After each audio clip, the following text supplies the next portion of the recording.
오늘 사도행전 강의 36번째 시간이 되겠습니다.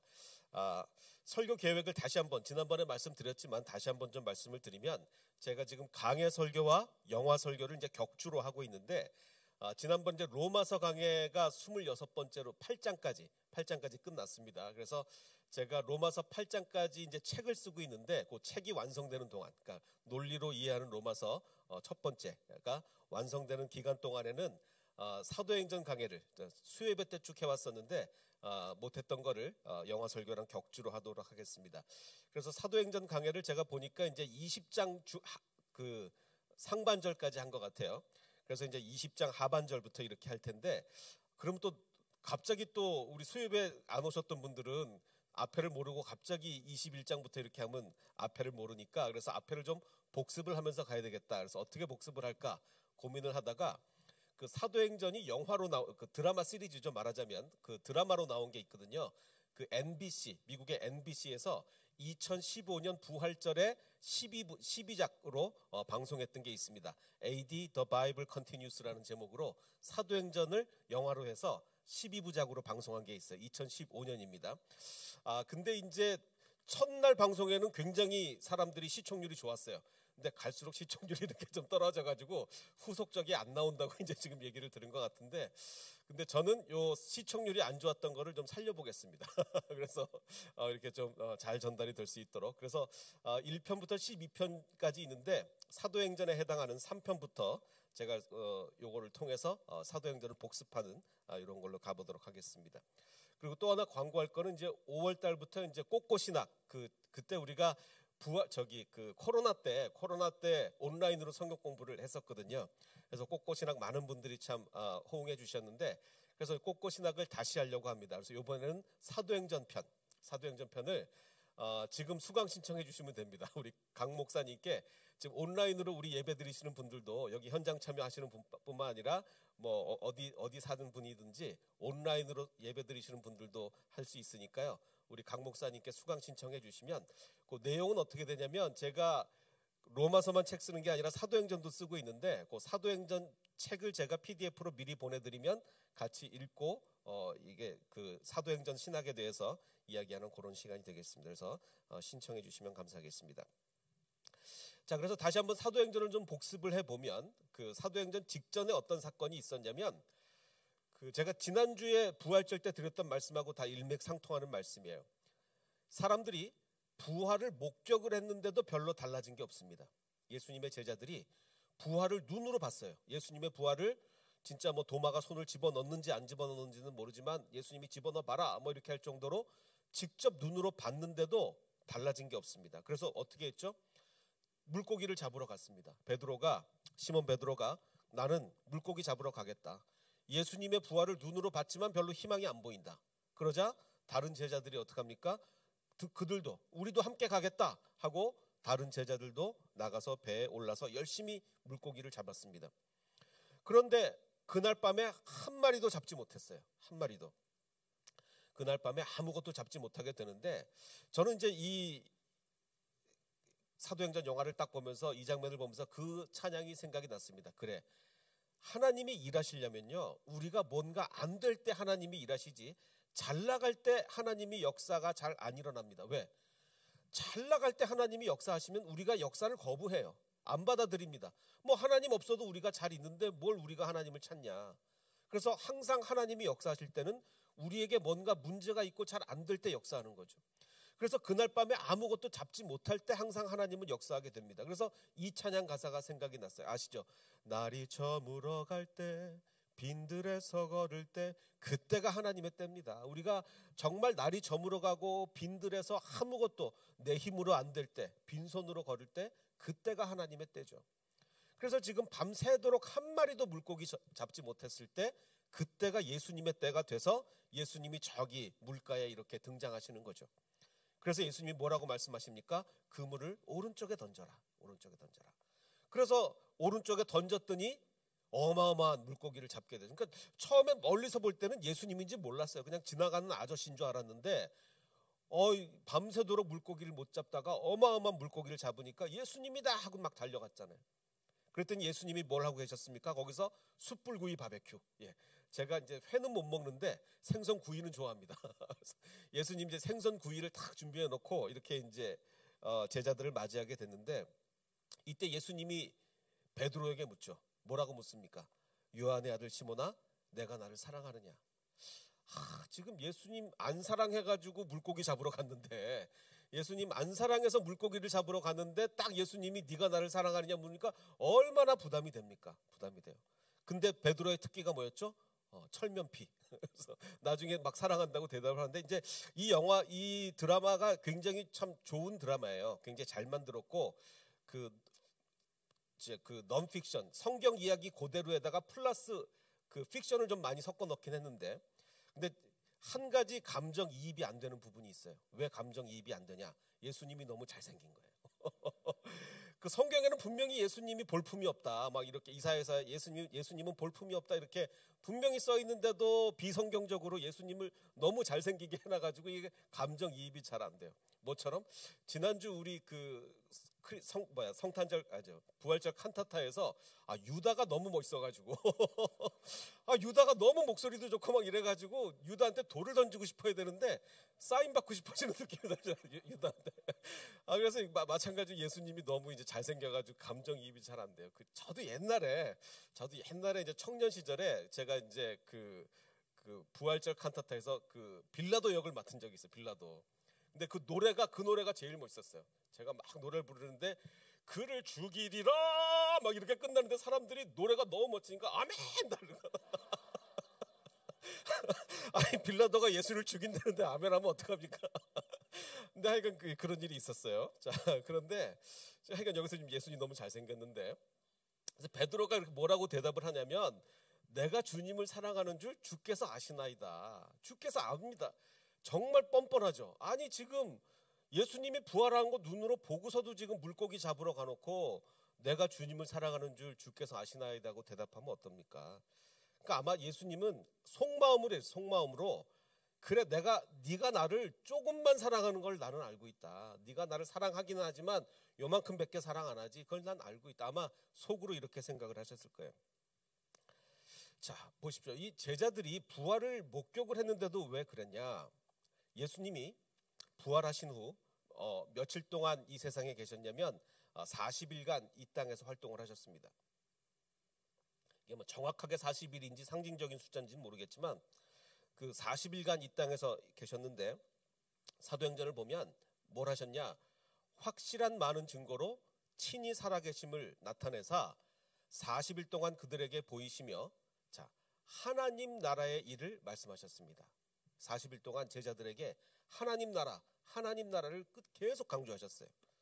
자, 이 얘기를 쫙 듣고 나서 제자들이 이제 예수님께 묻습니다.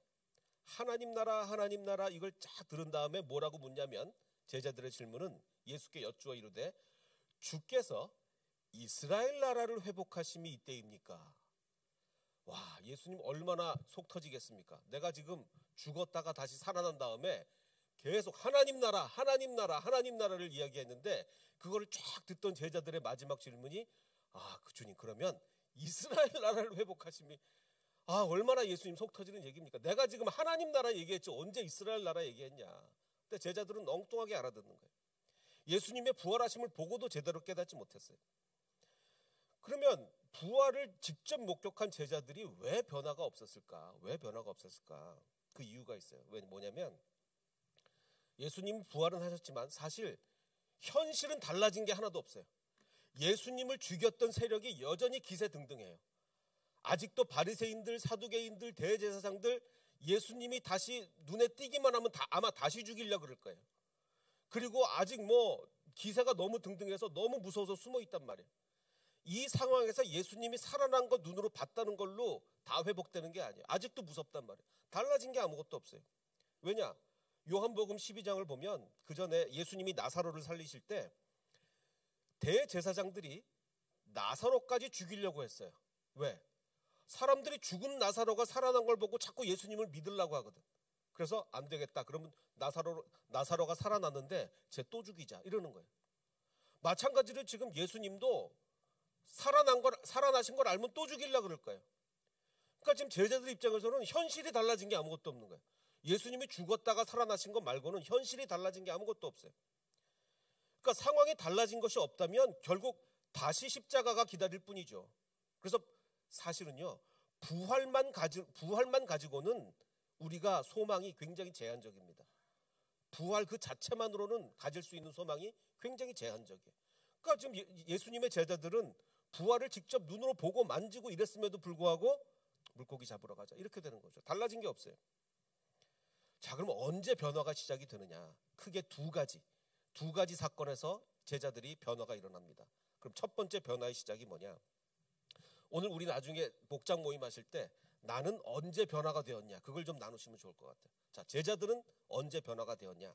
예수님이 승천하시는 걸 이제 봅니다. 예수님이 이제 승천을 하시는데 뭐라고 말씀하시냐면 오직 성령이 너희에게 임하시면 너희가 권능을 받고 예루살렘과 온 유대와 사마리아와 땅 끝까지 이르러 내 증인이 되리라. 이 말씀을 하시면서 하늘로 승천을 하셨거든요. 이렇게 하늘로 막 올라가셨습니다. 아, 여기서도 예수님이 너무 멋있어가지고 하여간 이렇게 막 구름에 쌓여서 예수님이 하늘로 올라가셨어요. 이 말씀을 마치시고 그들이 보는데 올려져 가시니 구름이 그를 가려 보이지 않게 하더라. 자, 구름이 그를 가려, 자 보십시오. 구름이 그를 가려 보이지 않게 하더라라고 되어 있습니다.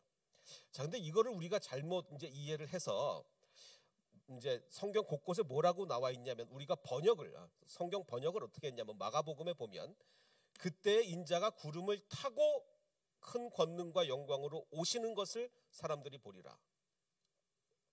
예수님이 다시 오시는데 예수님이 어떻게 오신다고요? 오실 때 구름을 타고 오신다고요. 구름을 타고. 그럼 예수님이 손오공처럼 이렇게 구름을 타고 오신다는 얘기인가? 이게 근데 번역이 좀 오해가 있는 것 같아요. 왜냐하면 이 구름을 타고라고 할 때 이 타고에 쓰이는 헬라어 n이라는 단어가 뭐뭇 위에, 그러니까 구름 위에라는 뜻으로도 번역할 수 있지만 뭐뭇과 함께라고도 이런 뜻도 있거든요. 자, 그럼 여기서 표현이 자연스럽게 구름 위에 마치 손오공처럼 구름을 타고 오시는 게 자연스럽습니까? 구름과 함께 오는 게 자연스럽습니까? 구름과 함께 오는 게 자연스러운 거예요. 왜? 사도행전에 지금 뭐라고 얘기하셨냐면 예수님이 하늘로 쫙 승천하신 다음에 천사들이 제자들에게 뭐라고 말하냐면 너희 가운데 하늘로 올려주신 이 예수는 하늘로 가심을 본 그대로 다시 오시리라. 예수님이 하늘로 올라가실 때 구름을 타고 올라가신 게 아니고 구름과 함께 이렇게 올라가셨기 때문에 오실 때도 구름과 함께 오시는 거지 뭐 손오공처럼 구름을 타고 오시는 게 아니란 말이죠.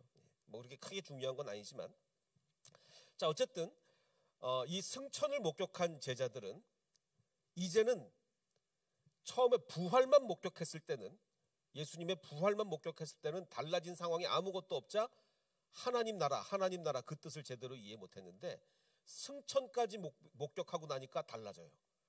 예수님이 말씀하셨던 하나님 나라의 일이 무엇인지 비로소 깨닫기 시작합니다. 왜 그럴까요? 부활만 봤을 때는 달라진 게 아무것도 없잖아요. 여기서 대항했다가는 또 죽잖아요. 그러니까 여전히 뭐 달라지게 아무것도 없어요. 그런데 승천을 바라보고 난 다음엔 달라지죠. 그래, 우리가 예수님이 십자가에 달리신 것처럼 저들이 우리를 또 죽일지도 모른다. 그러나 우리에겐 뭐가 있다? 하늘이 있다는 거예요. 우리를 기다리고 있는 하늘이 있다는 거죠. 우리의 소망을 이 땅에 두는 게 아니라 하늘의 소망을 두겠다. 예수님이 하늘로 올라가셨듯이 우리의 궁극적인 목표는 하늘이다. 이때 달라지는 거예요. 이때. 그래서 아직은 성령 충만 안 받았습니다. 아직 오순절 성령이 내리기 전이에요. 그때 이미 1차 변화가 일어납니다. 성령 충만을 받기 직전이었지만 하늘 소망, 하늘로 승천하시는 것을 본 하늘 소망을 가진 제자들은 이제는 기도하는 자들로 바뀌기 시작합니다. 왜? 기도라는요, 하늘의 뜻이 이 땅에 이루어지게 하는 게 기도입니다. 하늘과 땅을 연결시키는 게 기도예요. 하늘에 대한 소망이 없는 자들은 기도하지 않습니다. 그냥 이 땅만 바라보고 사는 사람들은 기도하지 않아요. 그런데 하늘의 소망을 둔 자들은 하늘의 뜻이 땅에 이루어지게 하는 게 기도이기 때문에 기도하기 시작해요. 그래서 여기 제자들은, 자, 우리 마태, 마가, 누가, 요한복음 보면서요, 제자들이 열심히 기도했다는 얘기 본 적 있으십니까? 4대 복음서 어디에도 맨날 기도 안 해서 혼난 얘기는 있어요. 예수님이 야, 너 나를 위해서 1시간도 기도 못해? 뭐 맨날 그러면서 기도 안 해서 혼난 얘기는 있지만 제자들이 열심히 기도했다는 얘기는 한 군데도 없어요. 자, 그런데 비로소 예수님이 하늘로 올라가시는 걸 본 다음부터 제자들이 열심히 기도하기 시작합니다. 이건 놀라운 일이에요. 왜? 영적인 현상인 기도의 의미를 깨닫기 시작한 거예요. 자, 그래서 우리는 정말 뭔가를 하늘의 소망을 두고 있는 자들은 기도하게 된다. 이게 아주 중요한 사실입니다. 그리고 여기서 한 가지만 더 짚고 가자면 예수님이 말씀하시기를 너희가 이제 성령이 임하시면 땅 끝까지 이르러 내 증인이 될 거다. 이렇게 이제 말씀하셨는데 그러면 도대체 땅 끝이 어디냐? 땅 끝이 어디냐? 요즘은 좀 많이 수그러 들었는데 적어도 한 7, 8년 전까지만 해도 백투 제루살렘 운동이 굉장히 활발했어요. 예루살렘으로 돌아가자. 왜? 예루살렘이 땅 끝이니까. 예루살렘이 땅 끝이니까 예루살렘으로 막 이런 운동이 벌어졌어요. 자, 그러면 예루살렘이 땅 끝이라는 생각은 어디서 나왔을까요? 지구는 둥그니까 자꾸 걸어 나가면 그래서 한 바퀴 돌면 예루살렘이잖아요. 그래서 거 봐라 예루살렘이 땅 끝이다. 그래서 백투 제루살렘이라 이런 운동이 굉장히 활발했는데 사실 이 백투 제루살렘 운동은 굉장히 성경을 잘못 해석한 겁니다. 왜냐하면 뭐 여러 가지 이유에 의해서 땅 끝 예루살렘이 땅 끝이 아니에요. 성경은 뭐라고 얘기하고 있냐면 구약 성경의 땅 끝이 뭔지를 얘기하고 있습니다. 이사야서를 보면 내가 또 너를 이방의 빛으로 삼는다 그랬어요. 이방의 빛으로 삼아서 나의 구원을 베풀어서 땅 끝까지 이르게 한다. 자, 그러면 이방의 빛이 땅 끝에 이르는 거예요. 그러니까 여기서 말하는 땅 끝은 어디예요? 이방 땅. 이방 땅이 땅 끝인 거예요. 52장에도 또 나옵니다. 주께서 모든 이방 나라들이 보는 앞에서 당신의 거룩한 능력을 드러내시니 땅 끝에 있는 사람들은 모두 우리 하나님의 구원을 볼 것이다. 그러니까 여기서 말하는 땅 끝도 이방 나라인 거예요. 그래서 땅 끝이라는 거는 복음이 전해지지 않는 이방 나라지 지구 한 바퀴 돌아서 예루살렘이 아니란 말이에요. 그건 너무 이상한 해석이에요. 자, 그리고 이 말씀의 구조적으로 봐도 그렇습니다. 자, 지금 예수님이 뭐라고 말씀하셨냐면 예루살렘과 온 유다 뭐 이렇게 얘기하시는데 자, 예루살렘 어디입니까? 자, 여기가 예루살렘이죠. 그 다음에 온 유대 어디입니까? 자, 예루살렘과 온 유대와 그 다음에 사마리아 어디예요? 저 사마리아. 자, 점점 넓어지는 거죠. 점점 넓어져요. 그 다음에 사마리아와 땅 끝까지 이르렀는데 그러면 땅 끝이 예루살렘과 온 유다와 사마리아와 그 다음에 한 바퀴 돌아서 예루살렘 이게 이해가 됩니까? 이거 너무 이상하잖아요. 예루살렘과 온 유다와 사마리아와 점프해서 한 바퀴 돌아서 예루살렘 너무 이상하고 그 다음에는 뭐예요? 당연히 이방까지 이르러 즉 확장 이방까지 이르러 이게 자연스러운 해석이죠. 그래서 땅 끝이라는 거는 복음이 전해지지 않은 이방이다. 이게 명확한 성경적 해석입니다. 자, 그러면 우리에게 있어서 땅 끝은 어디냐? 어디라고 생각? 물론 뭐 어디든지 다 땅 끝입니다. 복음이 전해지지 않은 곳은 다 땅 끝이에요. 그러면 우리나라 안에서 땅 끝은 어디입니까? 바로 우리 청소년들. 요즘 청소년 복음화율이 몇 %라고요? 3%가 안 된다 그랬죠. 미전도 종족이에요. 정말 청소년들의 복음화율은 3%가 안 됩니다. 그래서 저는 우리 햇세드 교회에 하나님이 어마어마한 사명을 남겨주신 거예요. 그래서 우리가 지난주 금요일 날 우리 또 사역자님들과 우리 집사님들 해가지고 우리 교실에 들어가서 또 복음을 전했어요. 이런 좋은 기회가 어디 있습니까? 그래서 우리에게 있어서 땅 끝이라는 것은 청소년들이에요. 정말 청소년들이 복음을 접하지 않으면 20년 후에 우리는 한국 교회는 없어져요. 그러니까 우리는 열심히 하나님이 주신 기회를 활용해야죠. 또 우리 청소년뿐만 아니라 우리 지난번에 했던 후생학원. 우리 후생학원에 했더니요. 저희가 우리 큰 스크린을 정말 좋은 거를 이렇게 설치해 줬더니 애들이 얼마나 좋아하는지 몰라요. 얼마나 좋아하는지. 그래서 갔던 예배를 드렸더니 여기 원장님께서 와서 하시는 말씀이 몇 주 전에 이제 햇세드 교회가 온다 이 광고를 했대요. 그러니까 애들이 맨날 와서 햇세드 교회 언제 오냐고 햇세드 교회 오는 날을 그냥 애들이 손꼽아 기다린다는 거예요. 그래서 정말 우리가 맡은 책임이 크구나. 여기서 정말 우리가 복음을 열심히 전해야 되겠구나 그런 생각이 듭니다. 자, 다시 이제 원래 이야기로 돌아와서 자, 아까 제가 뭐라고 말씀드렸죠? 생전 열심히 기도한 적 없던 제자들이 예수님이 하늘로 올라간 걸 본 다음부터 하늘 소망이 생기니까 기도하기 시작했다 그랬잖아요. 자, 사도행전을 보면 다락방에 모입니다. 1장 13절에 베드로, 요한, 그 다음에 여자들, 예수님의 어머니 마리아와 예수님의 아우와, 예수님의 아우는 누굽니까? 그러니까 요셉과 예수님 그 마리아 사이에서 난 예수님의 동생들이죠. 예수의 아우와 더불어 마음을 같이 했습니다. 자, 다 사람들이 모여서 마음을 같이 해서 열심히 뭐에 힘썼어요? 뭐에 힘썼을까요? 오직 기도에 힘썼어요. 제자들이 이런 적이 없었어요. 이런 적이. 그런데 예수님이 하늘나라로 올라가신 걸 보고 이렇게 됐다는 거죠. 자, 그리고 이제 드디어 오순절이 됐습니다. 오순절이 됐는데, 오순절 성령 강림인데, 오순절이 어떤 날입니까? 오순절은 6월절로부터 50일째 되는 날이에요. 그래서 오순절이에요. 50일째 되는 날인데, 그날은 구약 성경에 오순절에 어떤 일이 있었습니까? 모세가 시내산에 올라가서 하나님께 율법을 받은 날이에요. 오순절은. 율법을 받았던 그날, 이제 신약에 와서 어떤 일이 벌어지느냐? 성령이 내려오는 거예요. 오순절날이 이미 이름에 그들이 다 같이 한 곳에 모였습니다. 한 곳에 모여서 뭘 했을까요? 뭘 했는지는 안 나오지만 당연히 기도했을 거예요. 지금 예수님의 승천을 본 이후로 제자들은 엄청 열심히 기도하고 있었어요. 자, 그랬더니 그 순간 호련히 하늘로부터 급하고 강한 바람 같은 소리가 있어 그들이 앉은 온 집안에 가득하며 마치 불의 혀처럼 갈라지는 것들이 그들에게 보여 각 사람 위에 하나씩 임했다. 바로 이런 불이, 자 보십시오. 바람 소리가 귀에 들립니다. 불이 눈에 보여요. 물리적으로 인식이 돼요.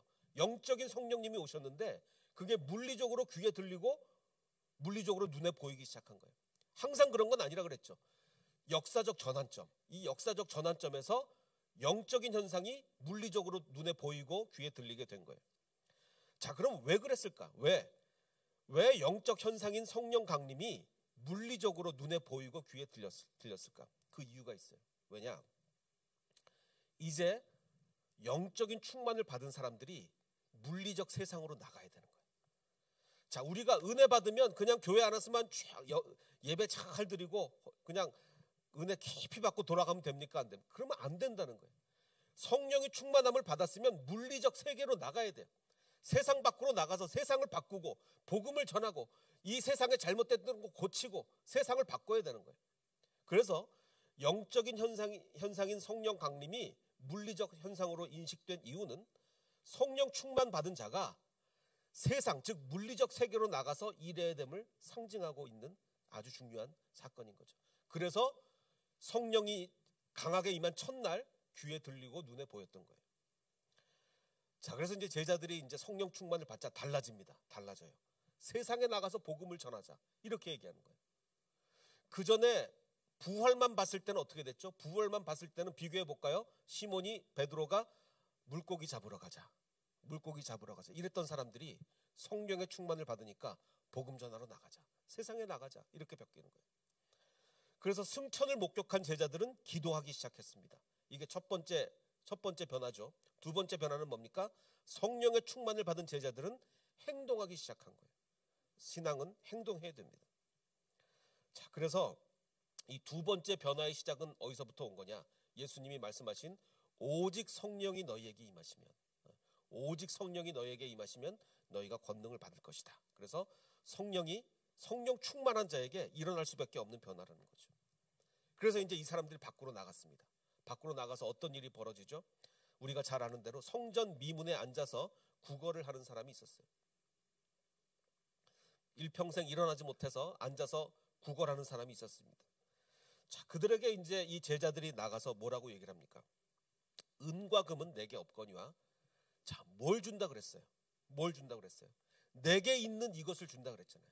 내게 있는 이것이 뭐죠? 그 전에는 없었어요.